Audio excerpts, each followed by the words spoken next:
भारत माता की जय। भारत माता की जय। कांग्रेस पार्टी की जय। राहुल गांधी जिंदाबाद।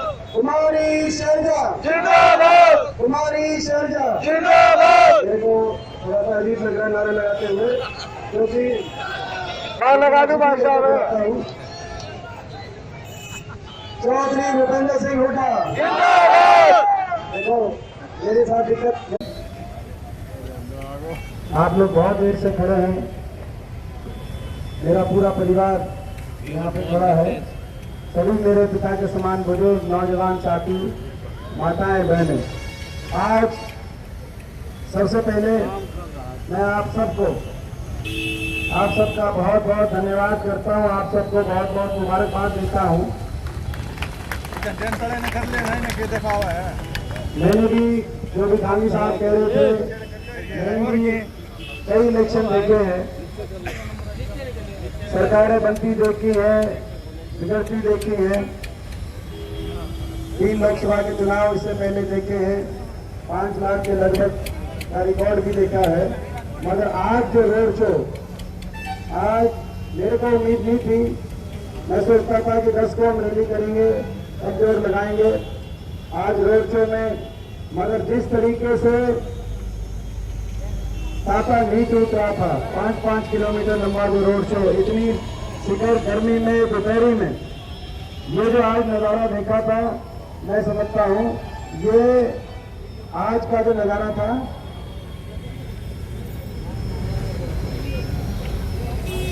और जो आज जो नज़ारा था, और जिस तरीके से शहर वासियों ने हर मार्केट के सभी हमारे भाइयों ने, बहनों ने जो स्वागत किया, सम्मान किया, मैं समझता हूँ कि आज का ये जो कार्यक्रम हुआ, ये इतिहास में जाएगा, और ये हरियाणा की राजनीति को नई दिशा देने का काम आज का कार्यक्रम करेगा। ये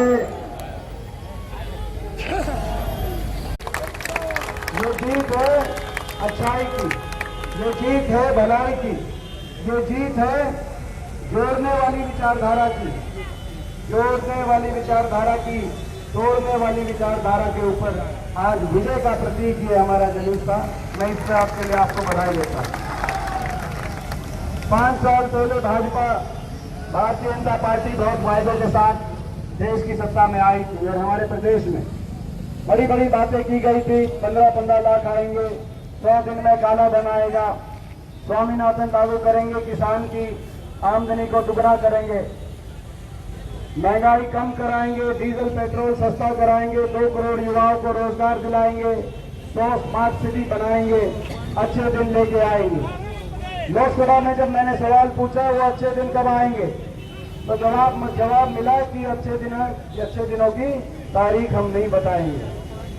मैंने कहा तारीख क्यों नहीं बताओगे, तो कहा राम मंदिर की हमने तारीख नहीं बताई, तो अच्छे दिनों की तारीख क्यों बताएंगे। एक बात और कहते थे कि 70 साल के रिकॉर्ड बनाएंगे, सही बात है, 70 साल के कुछ रिकॉर्ड इन्होंने बना दिए। 70 साल में रुपया डॉलर के मुकाबले में इतना नहीं गिरा जितना इनकी सरकार में। 70 साल में डीजल, पेट्रोल, गैस का सिलेंडर इतना महंगा नहीं हुआ जितना इनकी सरकार में। 70 साल में हमारे बैंकों का खर्च बड़े उद्योगपतियों ने कश्मीर में जो पार्टी खुले तौर पे आतंकवादियों के पक्ष में जो अपनी लाइन लेती थी, उस पार्टी के साथ मिलकर महबूबा मुफ्ती के साथ सरकार बनाई, 5 साल सरकार चलाई श्रीनगर में, और जब सरकार चली उस सरकार ने हमारे फौजियों पे पहली बार मुकदमे दर्ज करे, 302 के, 307 के, आज भी फौजी अंदर है। और मोदी जी कश्मीर में जाके कहते हैं कि कश्मीर वासियों इलेक्शन के टाइम उठे कश्मीर में जाके कहते हैं देखो 70 साल में पहली बार मैंने अपने भारत के फौजियों पर मुकदमे दर्ज करा दिए, 307 के और 302 के। मैं कहना चाहता हूं, वो बोलते हैं 70 साल में कांग्रेस ने क्या किया।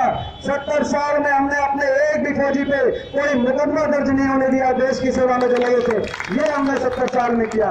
यही इन मुद्दों पे लेके अब अपनी बात कहना चाहते हैं। अब मैं आखिर में आप सबसे आखिरी बात कहना चाहता हूँ। देखो 14 साल पहले आपने अपने बच्चे को आशीर्वाद दिया था। आपने इन 14 साल में जो जिम्मेदारी मेरी लगाई थी, मैंने अपनी तरफ से पूरी लगन से, पूरी ईमानदारी से, पूरी मेहनत से उस जिम्मेदारी को निभाने की कोशिश करी। देश की सबसे बड़ी पंचायत में ताकि आपका नाम ऊंचा हो, आपकी पहचान ऊपर हो, आपकी पगड़ी ऊपर हो, वहाँ रोहतक लोकसभा क्षेत्र की आवाज़ बुलंद हो। 550 सांसद फेंकते हैं, वहाँ पे 550 सांसद फेंकें कि भाई रोहतक से भी कोई आवाज़ उठी। ये मेरी कोशिश रही, सबका मान सम्मान करके चलने की मेरी कोशिश रही, अपने इलाके की तस्वीर बदलने की, यहाँ पे विकास की बड़ी बड़ी परियोजनाएं लाने की मेरी कोशिश रही। हम सरकार में भी रहे और विपक्ष में भी रहे, मगर इन 14 साल में मैं समझता हूँ कोई छोटा सा बच्चा भी इस बात का उल्हाना नहीं दे सकता। एक ऐसा उल्हाना शायद किसी छोटे बच्चे का भी नहीं होगा कि दीपेंद्र ने ऊंची आवाज़ में बात करी है या गर्म होकर बात करी है। मेरे पे तो गर्म हो गए होंगे, सारा मेरा परिवार खड़ा है। आप में से कई बार मेरे पे तो गर्म हो गए होंगे, मगर मैंने कोशिश करी कि भाई कोई उल्हाना आपको ना मिले। दूसरी पार्टी के जो लोग हैं वो भी कोई उल्हाना ना दें कि भाई आपका एमपी गलत है या आपने गलत बच्चे के सर पे हाथ रखा है। अभी मेरे से प्रेस के साथ ही पूछ रहे थे, बड़ा संस्थान, सबसे बड़ा मेडिकल हॉस्पिटल, मुझे खुशी है उन्होंने 2014 में अपने मैनिफेस्टो में डलवाया, पूरा नहीं किया तो 2019 में भी डलवाया, मगर मुझे इस बात की खुशी है कि अगर देश के एक लोकसभा क्षेत्र में ये तीनों संस्थान और 2014 से पहले आए तो रोहतक लोकसभा क्षेत्र के आए, इस बात की खुशी। लगभग 48 भारत सरकार के और शिक्षा के, हरियाणा सरकार के लगभग 48 कॉलेज और यूनिवर्सिटी संस्थान, पंडित भगवत दयाल शर्मा हेल्थ यूनिवर्सिटी से लेकर state university of performing art तक, भारत सरकार के न्यूक्लियर साइंसेज यूनिवर्सिटी जसोर केडी से लेकर एम्स भाटसा तक, IIM गन्नावटी तक आपके बीच में। इसी तरीके से खेल की बात है, राष्ट्रीय स्तर के राजीव गांधी खेल स्टेडियम से लेकर महम के साई सेंटर तक जो सरकार ने पूरे नहीं कराए। 120 स्टेडियम पूरे रोहतक लोकसभा क्षेत्र में, ये पूरे रोहतक लोकसभा क्षेत्र के अंदर एक एक गांव से लेकर रोहतक तक। इसी तरीके से अस्पताल की बात है, जो आपकी सरकार थी रोहतक लोकसभा क्षेत्र में एम्स से लेकर और हेल्थ यूनिवर्सिटी तक 68 गांव के, शहर के छोटे बड़े अस्पताल निर्माण हुआ।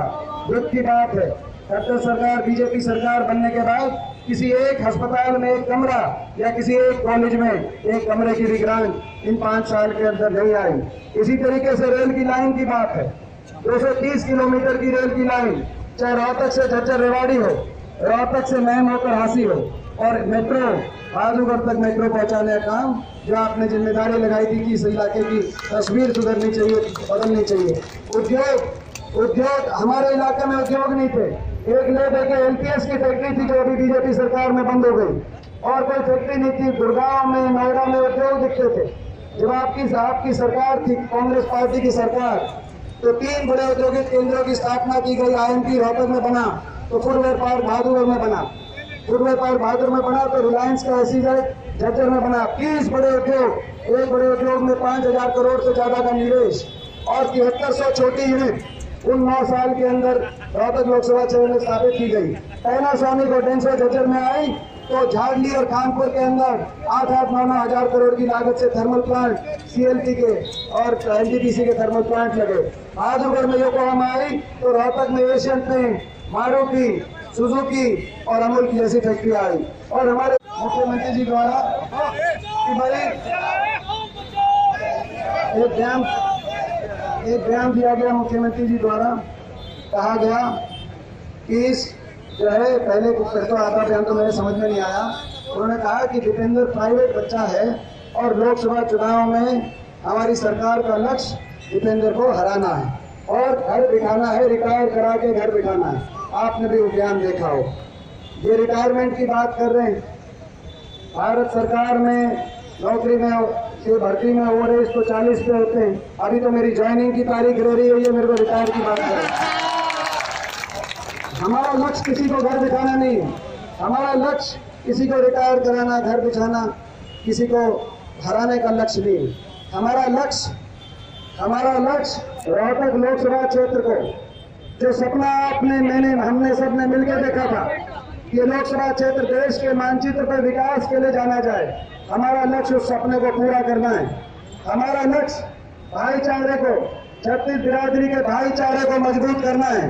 बीजेपी वाले जात बिरादरी की राजनीति करते हैं, धर्म की बात राजनीति करते हैं। मैं कहना चाहता हूँ आज इस अम्बेडकर चौक से, अगर बीजेपी वालों को मेरा धर्म जो ढूंढना है, मेरी जाति ढूंढनी है, तो वो मेरी जाति है रोहतक लोकसभा क्षेत्र के लिए जो मैंने सपना देखा है इस लोकसभा क्षेत्र को आगे बढ़ाने का, वो मेरी जाति है। मेरा धर्म हमारे लोकसभा क्षेत्र के और हरियाणा के लोगों के लिए जो समर्पण है, जो मैंने सपना देखा है रोहतक के लिए, हरियाणा के लिए और इस देश के लिए, जिसके लिए मैंने 14 साल आपके बीच में तपस्या करी है, वो मेरा धर्म है, वो मेरी जाति है। अगर जाति ढूंढ सकते हो तो जो रोहतक की तस्वीर बदली थी और आने वाले समय में जहां रोहतक को पहुंचाने का मैं सपना देखता हूं, उस सपने की जाति ढूंढो, उस तस्वीर की जाति ढूंढो। ये बोलते हैं घर बिठाना, हमारा लक्ष्य उस सपने को साकार करना है। हमारा लक्ष्य छत्तीस बिरादरी के भाईचारे को चट्टान की तरह मजबूत करना है। हमारा लक्ष्य मेम का एयरपोर्ट उठा के नोएडा ले गए, उस एयरपोर्ट को दोबारा से मेम में लगवाने का है। मैं आने वाली समय प्रयास किया कि उस कर्ज को मैं उतारूं और घर बार छोड़ के, आपको पता है सब कुछ छोड़ के मैंने कोशिश करी कि आपका कर्ज उतारूं। मैं ये विश्वास दिलाता हूँ, आपका अगर आशीर्वाद का हाथ मेरे ऊपर रहेगा, ये चुनाव निर्णायक चुनाव, ये चुनाव देश को और हमारे प्रदेश को आने वाले समय में एक दिशा देने वाला चुनाव है। आपका आशीर्वाद मिलेगा तो मैं आपकी पगड़ी को देश में बहुत ऊपर लेके जाने का काम करूंगा। ये मैं आपको विश्वास दिलाता हूँ और आप सबका धन्यवाद करता हूँ।